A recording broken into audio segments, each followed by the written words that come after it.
अपेक्षाएं लोगों की है कि वहाँ चलेंगे तो हमारा काम हो जाएगा, और लोगों को, हर व्यक्ति को पूरा प्रयास किया जाता है उनको सम्मान मिले जो है। हम लोग चौतरफा काम कर रहे हैं।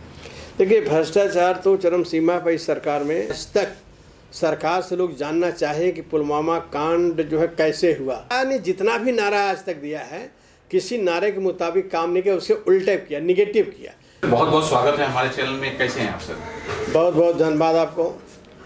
सोशल मीडिया के माध्यम से आम लोगों तक मेरी आवाज़ पहुंचाने के लिए जो आपने अपना अमूल्य समय निकाला है, इसके लिए मैं आप सभी पत्रकार साथियों को, सोशल मीडिया के साथियों को बहुत बहुत धन्यवाद देता हूँ। सर, ये भी जानना चाहेंगे, जब भी आप यहाँ दौरे पे आते हैं, आपको समाजवादी विचारधारा के जो लोग हैं वो तो प्रेम करते हैं, स्नेह देते हैं, अदर जो विचारधारा के लोग हैं उनका भी स्नेह आपको भरपूर मिलता है? सर, भरपूर स्नेह मिलता है। हम लोग सबको सम्मान देने वाले लोग हैं। समाजवादी पार्टी की नीतियाँ, सिद्धांत है सबको सम्मान, सबको अधिकार देना। तो हम जिस दृष्टिकोण से सबको देखते हैं, लोग उस दृष्टिकोण में अपना सम्मान पाते हैं, इसलिए सारे लोगों का प्रेम, स्नेह, सम्मान हमें मिलता है। जी, जैसे कि आप विधायक हैं और जैसे आपको स्नेह शब्द देते हैं, अलग क्षेत्र के लोग भी आपके पास आते हैं समस्या लेके कि सर हमारी समस्या है, शायद उम्मीद से आते होंगे? देखिए, मैं 3 बार पार्लियामेंट मेंबर लगातार रहा हूँ, 5 बार लोकसभा चुनाव रहा हूँ। पहले सैदपुर से एमपी हुआ करता था, बाद में मछली शहर से हुआ। तो हमारा एक दायरा जो है बहुत लंबा है और चारों तरफ लोग हमसे परिचित हैं। तो एक अपेक्षाएं लोगों की है कि वहाँ चलेंगे तो हमारा काम हो जाएगा, और लोगों को, हर व्यक्ति को पूरा प्रयास किया जाता है उनको सम्मान मिले जो है। इसलिए काफ़ी लोग जो है क्षेत्र के बाहर से भी आते हैं। इस वक्त जो मुंबई दौरे पे आए हैं, कुछ विशेष कारण है क्या? कुछ थोड़ी सी जानकारी दे सके हमारे? इस वक्त मुंबई का दौरा जो है स्पेशली हमारे बड़ी बेटी के बेटे का ऑपरेशन सैफी हॉस्पिटल में होना है। 2 बार हो चुका है। बाई बर्थ उसे कुछ फेस पे प्रॉब्लम थी, तो सैफी में हॉस्पिटल में 2 बार ऑपरेशन हुआ, तीसरी बार ऑपरेशन होना है। तो उसी काम को लेकर के हम मुंबई आए हुए हैं। यहाँ और जो आप समाजवादी विचारधारा के लोग हैं उनसे भी मुलाकातें होंगी आपकी? उनसे ज़रूर मुलाकातें होगी। जैसे जैसे लोगों को पता चल रहा है कि मैं यहाँ हूँ, तो धीरे धीरे सुबह भी कई लोग आए, मिल कर के गए, और कई लोग कार्यक्रम भी मांग रहे हैं, बातें भी कर रहे हैं। लेकिन अभी थोड़ा जिस काम के लिए मैं आया हूँ उस काम में लगा हुआ हूँ। समय मिलने पर लोगों को बीच में कार्यक्रम देने करूँगा। विशेष तौर पर ज़्यादातर लोग यहीं आकर के मिल करके जाते हैं।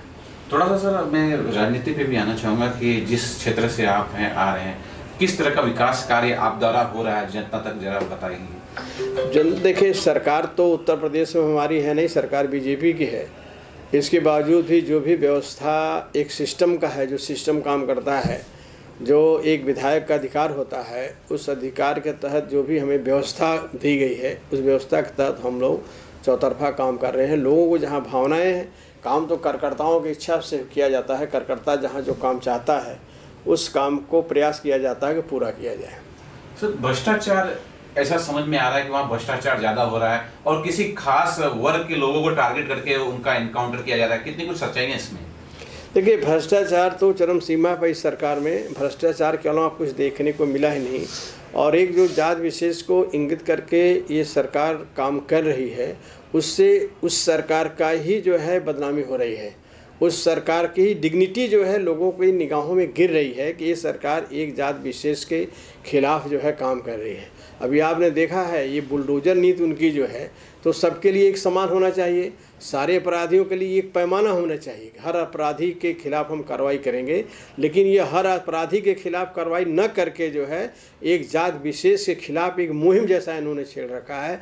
इसके लिए जो है पूरी जनता के तरफ से इनको बहुत जो है कि शिकायतें प्राप्त हो रही है। लोगों के दिमाग से ये उतर गए हैं कि ये केवल एक ही जात के लिए क्यों काम। अपराधी तो अपराधी होता है, अपराधी किसी जात विशेष नहीं होता है। तो हर अपराधी के साथ समान रूप से कार्रवाई सरकार को करना चाहिए था, लेकिन ये सरकार उसमें विफल रही है। सर, आपके पास राजनीति का बहुत बड़ा अनुभव है, जरा ये सब बताएंगे कि अभी मोदी सरकार ने जो 2000 की नोट लाई, कहे कि हम काला धन वापस लाएंगे इसलिए 2000 की नोट लाए, लोगों ने विरोध किया, उसके बाद भी 2000 की नोट आई, अब वो इस 2000 की नोट को रिटर्न ले रहे हैं, क्या कुछ बोलना चाहेंगे? ये कर्नाटक के चुनाव के हार से काफ़ी बीजेपी के लोग पीड़ित हैं।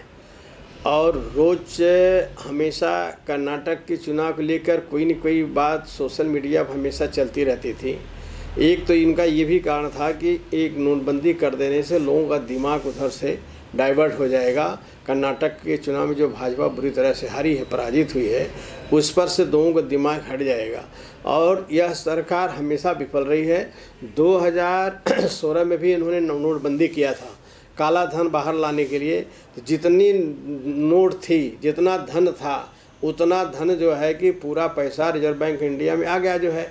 इन्होंने उसको ओपन नहीं किया। जब भी कई बार विपक्ष ने बात उठाया तो इन्होंने कहा भी काउंटिंग हो रही है, गणना हो रही है। जितना पैसा था, नोट छपी थी, उतना पैसा बैंक में जमा हो गया। फिर काला धन कहाँ बचा जो है। ये कहते थे काला धन नोटबंदी से हम आतंकवाद पे जो है कि कब्जा करेंगे, आतंकवाद से कमज़ोर करेंगे, आतंकवाद समाप्त करेंगे। कहाँ आतंकवाद समाप्त हुआ? ये नोटबंदी 2016 में जो उन्होंने किया, क्या उसके बाद आतंकवाद नहीं हुआ जो है? तो ये 2000 की नोट भी जो इन्होंने किया है, ये एक सोची समझी इनकी रणनीति है लोगों के दिमाग को डाइवर्ट करने के लिए। और ये जो है 2000 नोटबंदी से सोचो काला धन कहीं रुकने वाला नहीं है।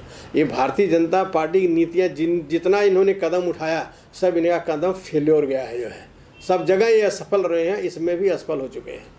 सर ये भी जानना चाहेंगे, आपने आतंकवादी का नाम लिया, तो पुलवामा जो अटैक हुआ तो उस पे राज्यपाल मलिक सर ने कहा कि ये पूरी तरह से बीजेपी की गलती है, उनके कारण से ये चीज़ हुआ था। सतपाल मलिक जी ने जो कहा है सही कहा है। इसलिए मैं इस बात को सही कह रहा हूँ कि आज तक सरकार से लोग जानना चाहें कि पुलवामा कांड जो है कैसे हुआ, उसके अंदर किस कमियों की वजह से इतना बड़ा जो है कि हमारे देश के नौजवान सैनिक मारे गए। लेकिन आज तक ये सरकार खुल करके कोई स्पष्टीकरण नहीं दिया कि ये किस तरह से हुआ। आपका इंटेलिजेंस ब्यूरो, आपका सब फेलोर रहा। कैसे कार में RDX इतने बड़े पैमाने में कैसे रखा गया, कार कैसे घुसी, इस बात को देश की जनता जानना चाहती है कि ये बड़ी घटना कैसे हुई। आप पुलवामा करके आपने चुनाव जीता जो है। तो इसमें कहीं न कहीं सरकार की जो नीयत है इतनी खराब है कि लोगों का ऑटोमेटिक शंका जाहिर हो जाती है कि ये पुलवामा कांड जो है सरकार द्वारा प्रायोजित कांड रहा है। जो जैसा सतपाल मलिक जी ने बाद में पूरा जो है कि उन्होंने खुलासा किया है, और जनता तो इसके पहले समझना शुरू कर दिया। लोग पहले से इसके मांग कर रहे थे कि इसका आप खुलासा करिए, कैसे कारघुसी जो है। ये जिम्मेदारी आपकी बनती है। जबकि जवानों को हेलीकॉप्टर से वहाँ ले जाना था, हेलीकॉप्टर से न ले जा करके आप बाई रोड ले जा रहे हो, तो सुरक्षा करना भी आपकी जिम्मेदारी बनती है। लेकिन जिम्मेदारी सरकार नहीं निभाई, इसलिए कहीं न कहीं पूरा शंका है कि पुलवामा कांड जो है पूर्ण ढंग से जो है किया गया। सर एक बहुत चर्चित मुद्दा अब जो चल रहा है, मोदी सरकार ने कहा कि बेटी बचाओ बेटी पढ़ाओ। अभी जो बेटियों ने मेहनत करके मेडल हासिल की, ये दिखाया कि हम देश के लिए समर्पण देते हैं, उन बेटियों की सुनवाई नहीं हो रही है। उन्होंने जो इल्जाम अभी लगाया है वो साबित होगा, वो तो कोर्ट का फैसला है, लेकिन उनकी सुनवाई उनके पास तो जाना चाहिए था। तो क्या कुछ बोलना चाहेंगे? ये जो है बेटी पढ़ाओ बेटी बचाओ का जो नारा भाजपा का था, भाजपा ने जितना भी नारा आज तक दिया है किसी नारे के मुताबिक काम नहीं किया, उसके उल्टे किया, निगेटिव किया। मोदी जी कहते थे कि हम महंगाई समाप्त करेंगे, तो महंगाई बढ़ा दिया। डीजल का दाम कम कर, डीजल का दाम बढ़ा दिया। पेट्रोल का दाम कर, पेट्रोल का दाम दूना कर दिया। गैस का दाम हम कम करेंगे तो 477 से 1200 कर दिया। जो ये कहते ठीक उल्टा करते हैं। अब इन्होंने जो नारा दिया था बेटी पढ़ाओ बेटी बचाओ, तो ठीक उसके उल्टा वो कर रहे हैं। उनका तो स्वभाव है, नेचर उनके ब्लड में है। इसमें कोई आपको ताज्जुब होने की बात नहीं, आपको हैरान होने की बात नहीं। भाजपा जो कहती है ठीक उसके उल्टा करती है। तो भाजपा ने बेटी बचाओ बेटी पढ़ाओ जो नारा दिया, ठीक उसके उल्टा वो कर रही है। आप देख रहे हैं देश में क्या हो रहा है जो है। कानून व्यवस्था सबके लिए एक समान होनी चाहिए। आज बेटियां महीनों से जो है लोग धरने प्रदर्शन कर रहे हैं। इनको शर्म आनी चाहिए कि जिस मुल्क में बेटियां न्याय मांगने के लिए महीनों से जो है धरना प्रदर्शन कर रही हैं, हम उसको न्याय नहीं दे पा रहे हैं। ऊपर से हम नारा देते हैं कि बेटी पढ़ाओ बेटी बचाओ। तो ये ठीक उल्टा करते हैं। इन्होंने साबित कर दिया है कि मैं जो कहता हूँ उस पर विश्वास भरोसा मत करो, ठीक उल्टा समझ लो। जो चीज़ मैंने कह दिया ठीक हम उसके उल्टे करते हैं। सर आखिरी आप क्या कुछ बोलना चाहेंगे कि जो समाजवादी विचारधारा के लोग हैं या आम जनता के लिए क्या कुछ बोलना चाहेंगे? नहीं, समाजवादी विचारधारा के लोग आज नहीं बहुत पहले से, और महाराष्ट्र समाजवादियों का पूरा गढ़ रहा है। यहाँ पर मिरार गोले रही हैं, यहाँ पर जो है कि ये मधु दंडोटे रहे हैं। तमाम जैसे समाजवादी बड़े बड़े तमाम लीडर यहाँ पैदा हुए जिन्होंने समाजवाद की हमेशा लड़ाई लड़ा और अगली पंक्ति में रह करके उन्होंने लड़ाई लड़ा।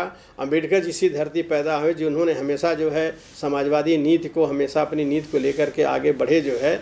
ये भारतीय जनता पार्टी जो आज जो सिस्टम वो चला रही है वह अपने आप को सबको 100 साल पीछे करना चाहती है, 100 साल पीछे ले जाना चाहती है, लेकिन उसका ये मंसूबा है पूरा नहीं होगा।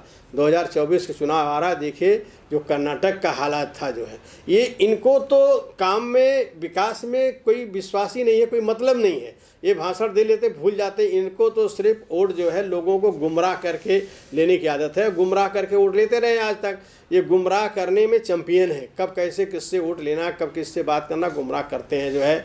और राम के नाम पे, भगवान के नाम पे, धर्म के नाम पे, जात के नाम पे, मुसलमान, जितना बार मोदी ने भारत देश का नाम नहीं लिया, भारत का नाम नहीं लिया, उससे कई गुना इन्होंने पाकिस्तान का नाम लिया जो है। ये पाकिस्तान, हिंदुस्तान, धर्म, जात, इसके अलावा इन्होंने कुछ सीखा ही नहीं है। देश कैसे आज जितने बड़े बड़े ऑर्गेनाइजेशन पूर्व सरकारों ने बनाया था उसको औने पौने दामों में बेच रहे हैं जो है। यही मोदी बनारस में खड़े होकर के इन्होंने कहा था हम देश को बिकने नहीं देंगे, माँ गंगा की सौगंध खाते हम देश को बिकने नहीं देंगे। और जब जनता ने इनको अवसर दे दिया तो क्या दिया, आप देख रहे हैं चारों तरफ अबानी हैं, अंडानी हैं, लोग पैसा ले ले विदेश भाग जा रहे हैं और वहाँ से लोग भिरा रहे हैं कि हम नहीं आएंगे, क्या करोगे जो है। तो ये अडानी, अंबानी, ये जो है और ये जो अभी पंजाब नेशनल बैंक का लेके पैसा बहुत बड़े पानी में भाग गया, देखिए अभी नाम नहीं याद आ रहा है जो है। तो मेहुल चौकसी है और तमाम उद्योगपति हैं जो देश के घोटाला करके जाके विदेश में बैठ जाए। अभी अडानी भी जल्दी जाने वाले हैं, अडानी भी जाएंगे तो पता चलेगा देश का कितना पैसा कहाँ जिन्होंने कैसे कैसे मैनेज किया है। और बड़े बड़े उद्योगपतियों के कर्जा माफ़ कर देते हैं, किसानों का, गरीबों का कर्जा माफ़ करने के पास पैसा नहीं है जो है। ये एनपीए जो हुआ है इस शासनकाल में सबसे ज़्यादा एनपीए हुआ है। और इसके एनपीए की तुलना कर लीजिए कि इसके पहले कितना एनपीए था, आपका कितना था। अब आप एनपीए जो है दिखा करके अपना उसके सांठ-गांठ करके बड़े बड़े उद्योगपतियों का आप कर्जा माफ़ कर देते हो, अब बैक डोर से अपना जो है पार्टी फंड में पैसा जमा कर लेते हो। यही तो भारतीय जनता पार्टी कर रही है।